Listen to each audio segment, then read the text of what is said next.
In the heart of a Huntington town, surrounded by rolling hills and winding streams, I grew up far from the flashy life of the city. Our small, worn-out house had creaky wooden floors and windows that looked out onto wide fields. It felt like a world all its own. It was here, with the simple warmth of family love, that my story began. My parents weren't rich in money, but they were rich in kindness and wisdom. My father, a local carpenter, had rough hands from years of work, but a gentle touch. He not only built furniture, but also taught me the values of hard work and humility. My mother, a school teacher, filled our home with books and stories, sparking my imagination and nurturing my dreams. Life in our small town was slow and simple. Neighbors greeted each other warmly, and community events were the highlights of our social calendar. I cherished this life, finding joy in the small pleasures, the fresh scent of earth after rain, the rustling of leaves underfoot, and the chorus of birds at dawn.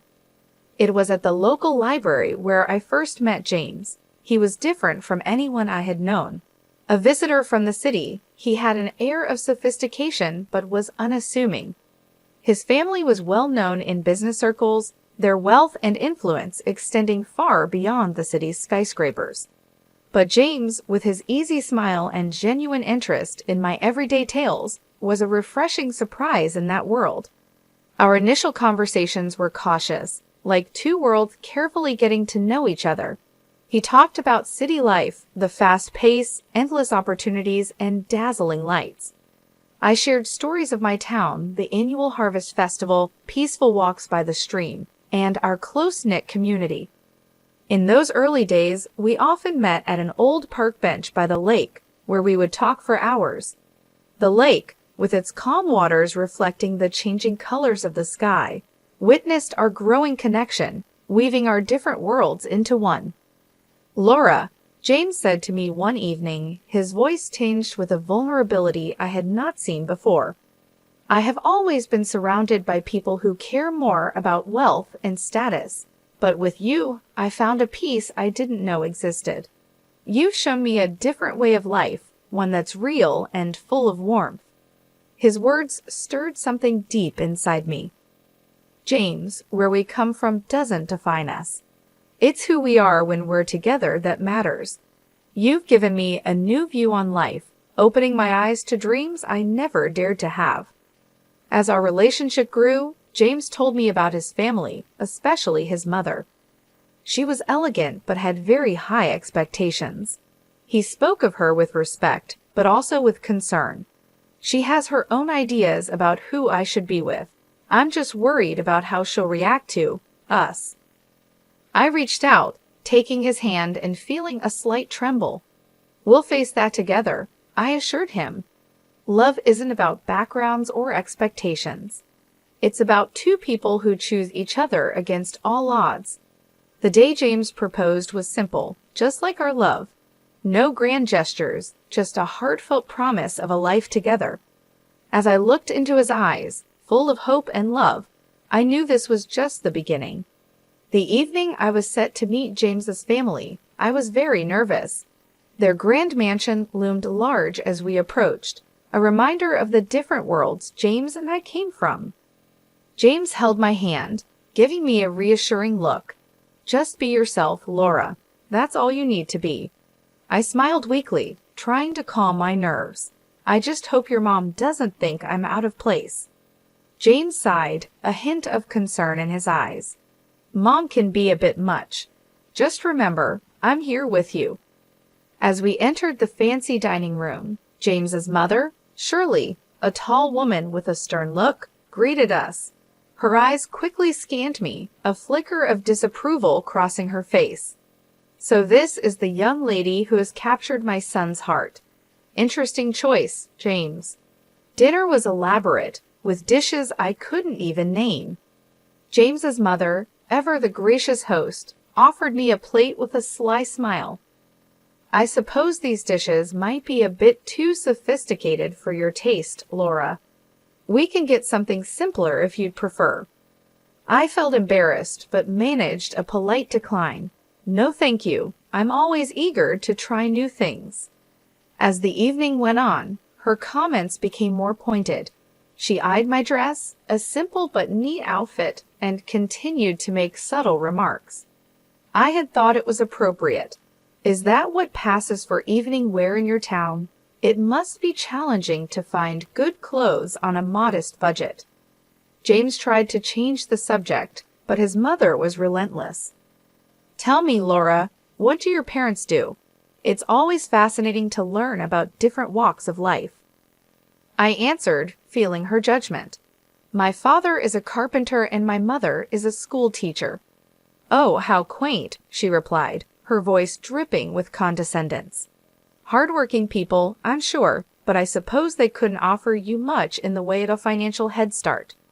The meal continued with her taking jabs at my small-town upbringing, my parents' humble jobs, and even my salary, which she somehow knew about. Each comment was polite, but sharp enough to hurt. James was visibly uncomfortable, and his attempts to defend me only seemed to amuse her more. As we left, James's father, Richard, pulled me aside and offered a kind smile. Laura, you handled yourself well. Don't let her get to you. She'll come around. In the car, James apologized profusely. I'm so sorry, Laura. I didn't think she'd be this harsh. I sighed, feeling a mix of hurt and determination. It's okay, James. I knew it wouldn't be easy, but I love you, and that's what matters. That night, as I lay in bed, the sting of his mother's words lingered. But beneath the hurt, a resolve was building. This was more than just about fitting in. It was a test of our love and my strength, and I was ready to face it head-on. As the wedding day approached, the air was thick with excitement and growing tension. Shirley, who had taken it upon herself to oversee the preparations, seemed to find pleasure in belittling my ideas and choices at every turn. One afternoon, while discussing the wedding plans with James and his mother, the topic of the wedding dress came up. I had chosen a simple yet elegant gown that I felt reflected my personality. James's mother, however, had other ideas. That dress, Laura, it's so plain. Don't you want to make a statement on your big day? After all, you're marrying into the family, she said, her voice laced with a patronizing tone. James squeezed my hand under the table, giving me a supportive look. Mom, Laura looks beautiful in that dress. It's her choice, and it's perfect. But his mother was relentless. Oh, James, let's be realistic. This is a high-profile event. People expect a certain standard. Laura, dear, you should consider something more fitting of our family's status. I tried to keep my voice steady, though her words stung. I appreciate your concern, but I really love my dress. It's special to me. She waved her hand dismissively. Well, it's your day, I suppose. But remember, it's not just about you. It's about how you represent us, too. As the days went by, her comments became more frequent and hurtful. Marian criticized the flower arrangements, the menu choices, and even the invitations. Each remark was a subtle dig at my background and my inability to meet her high standards. James and I often talked about this late into the night. I can't believe she's being so difficult, James would say, frustration clear in his voice. I wish she could just see how amazing you are and how happy you make me. I would lie there in his arms, feeling a mix of love and sorrow. I knew it wouldn't be easy marrying into your family, but I didn't expect it to be this hard. The wedding day dawned bright and clear, a stark contrast to the turmoil inside me. My parents and I had worked hard to make everything perfect despite Marian's constant criticisms. As I dressed in my simple but elegant gown, I hoped the day would pass without incident. The ceremony was beautiful, filled with love and heartfelt vows. James's eyes shone with affection and promise as we said our I do's. However, looming over the joyous occasion was the apprehension of the reception to follow, especially the speeches. As expected, Marian took the microphone, commanding the room's attention. The air was thick with expectation as she began to speak. Ladies and gentlemen, she started, her voice loud and clear. Today we have gathered to witness the union of my son James with Laura, a person from a different circle. Whispers spread through the guests. and I felt a cold shiver run down my spine. She continued, her words sharp and unyielding. While some may commend James for his charitable heart in lifting a beggar from the streets, we must be cautious. It's essential to keep our family's reputation and standards high, not let them be diluted by those who are clearly freeloaders seeking to elevate their status by clinging to a family of higher standing. The room fell into a stunned silence. My parents looked at me, their faces a mix of shock and hurt. James's face was a mask of disbelief and anger. The guests, a mix of our friends and James's high society acquaintances, looked on uncomfortably, unsure of how to react. My heart sank, and a deep shame washed over me. Her words were not just insults, they were meant to belittle and humiliate me in front of everyone we cared about. As she finished her speech with a forced toast to our future, the applause was hesitant and quiet. The room was wrapped in an awkward silence, the joy of the occasion spoiled by her venomous words. James stood up, his voice trembling slightly. "I'm sorry, Laura. This isn't what I wanted." His eyes were filled with love and sorrow.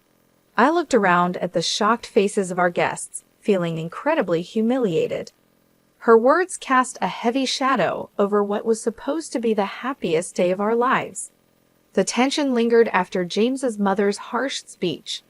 Then his grandmother, Mrs. Joyce, a respected and authoritative figure in the family, requested the microphone. Her composed demeanor and serious expression immediately drew everyone's attention. "Good evening," she began, her voice clear and firm. "I have something important to say. Laura, you have faced unfair criticism today, criticism that no one deserves, especially not on their wedding day." I looked up in surprise, and James beside me seemed equally astonished. Mrs. Joyce then turned to Shirley. "It seems we have forgotten our own past and where we come from. Let me remind everyone here, especially you, that before you were the lady of this house, you were a maid working under this very roof. It was here that you met your husband." A hush fell over the room. James's mother's face turned pale, her eyes widening in shock and embarrassment. Mrs. Joyce continued, her tone firm.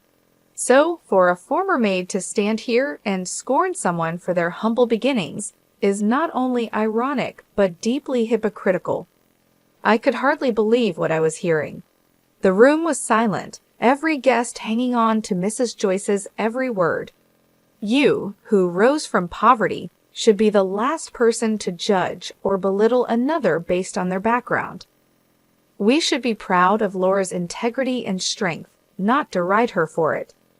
The guests shifted uncomfortably, and whispers began to circulate. Shirley sat motionless, the impact of Mrs. Joyce's words clear on her face. In this family, we value character over wealth, kindness over status. Laura exemplifies these values, and I am proud to welcome her into our family, Mrs. Joyce concluded, her gaze softening as she looked at me. The room erupted into applause, a stark contrast to the earlier muted response. Shirley sat there, completely humbled, her earlier arrogance replaced by a visible sense of shame. I didn't feel sorry for her, James whispered to me.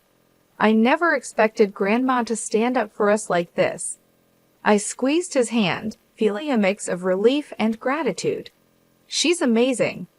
The rest of the evening felt lighter, the air cleared by Mrs. Joyce's honest defense. Guests approached with warm congratulations and sincere smiles. I felt like they were all on my side, and it felt great. As we left the reception hand in hand, I felt a renewed sense of confidence and belonging. Mrs. Joyce's words had changed everything, breaking the cruel plans of a not-so-smart woman. The days after the wedding were filled with unspoken tension in James's family. It all came to a head during a family meeting at Mrs. Joyce's house, where the air was thick with expectation and apprehension. As we gathered in the grand living room, Mrs. Joyce began without hesitation, her voice firm and unwavering. What happened at the wedding cannot be overlooked. The way you spoke to Laura was disgraceful, She addressed Shirley directly, her eyes sharp. James's mother, usually so composed, looked smaller somehow, her usual confidence diminished. "Joyce, I've already apologized to Laura," she said, her voice tinged with a hint of defiance. "It's not just about an apology," Mrs. Joyce retorted. "Your actions reflect on this entire family. You've become accustomed to a lifestyle funded by the family's money without appreciating its value." James's father nodded in agreement, his expression serious. "My mother is right. You've lost sight of what's important." Mrs. Joyce then laid out her decision, each word deliberate and clear. "I've decided to cut off the financial support you've been receiving.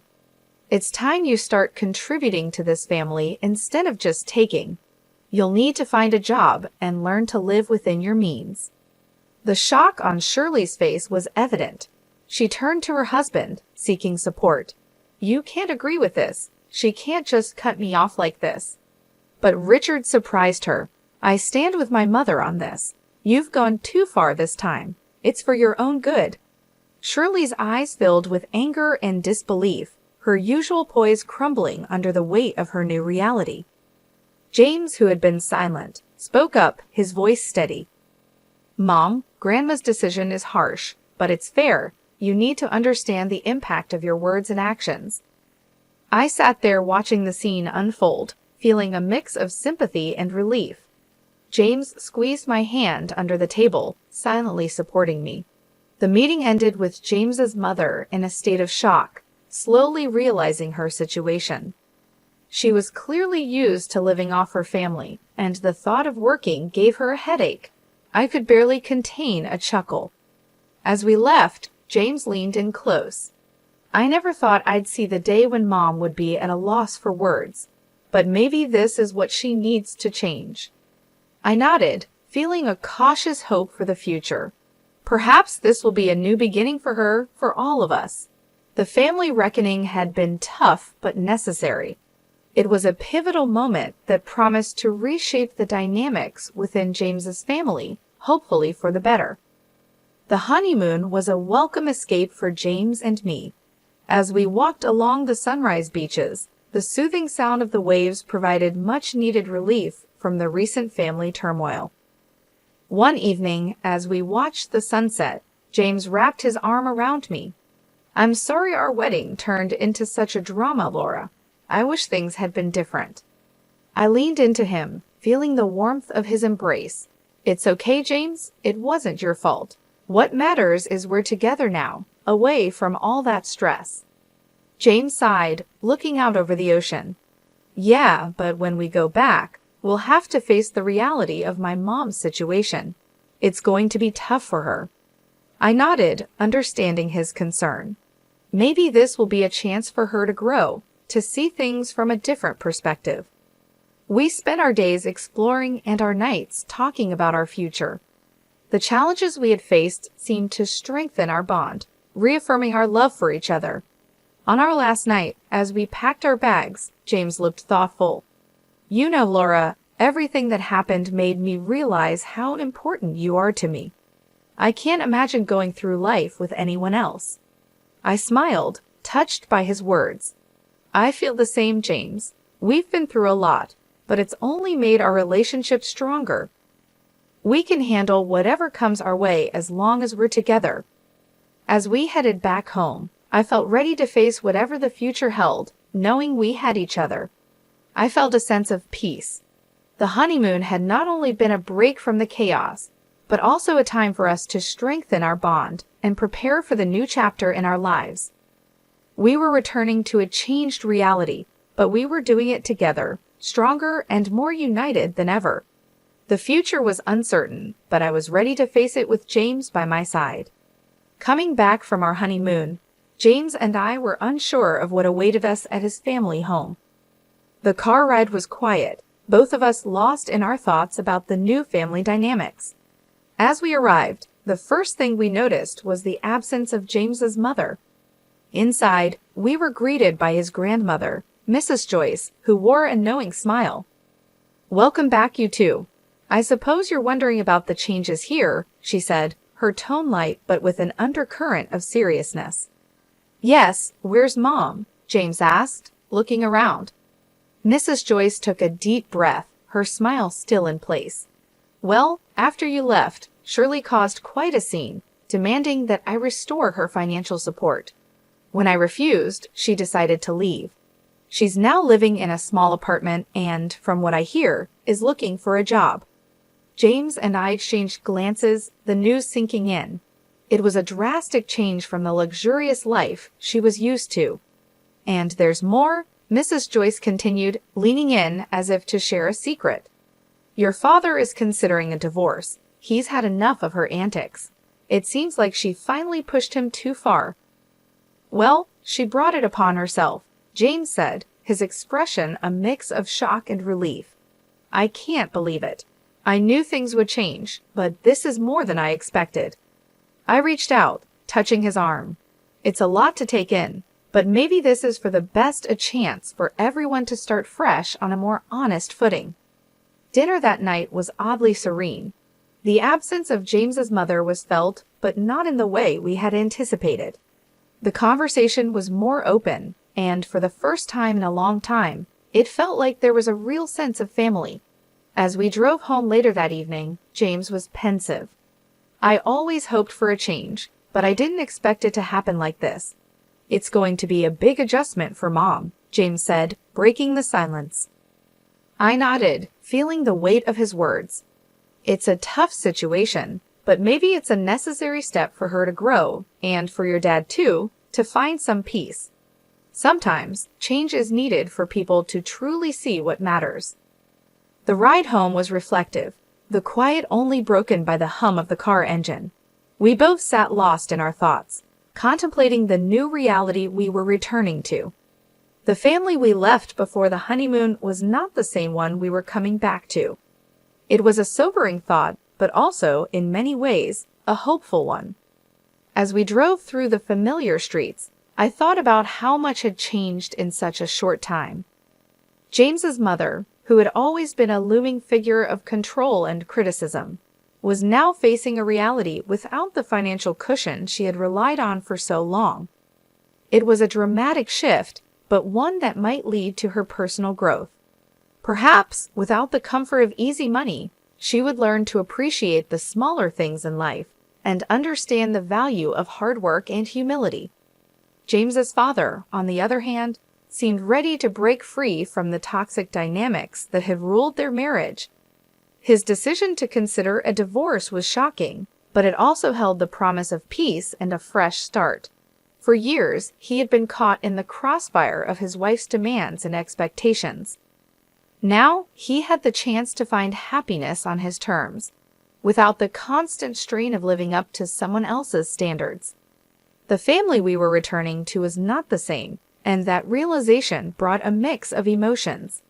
There was sadness for the pain and upheaval, but also a glimmer of hope for a better future. Change, though painful at times, was often the path to something better, and we were ready to face it together. As we pulled into our driveway, James turned to me, his eyes filled with a mixture of determination and love. No matter what happens, we'll face it together. This is our chance to build something new, something stronger. I smiled, feeling a renewed sense of confidence. Yes, we will. We've already been through so much, and it's only made us stronger. Whatever comes next, we'll handle it. We stepped out of the car, hand in hand, ready to face whatever the future held. The path ahead might be uncertain and challenging, but with James by my side, I felt ready for anything. Together, we would navigate this new chapter, embracing the changes and growing stronger with each step.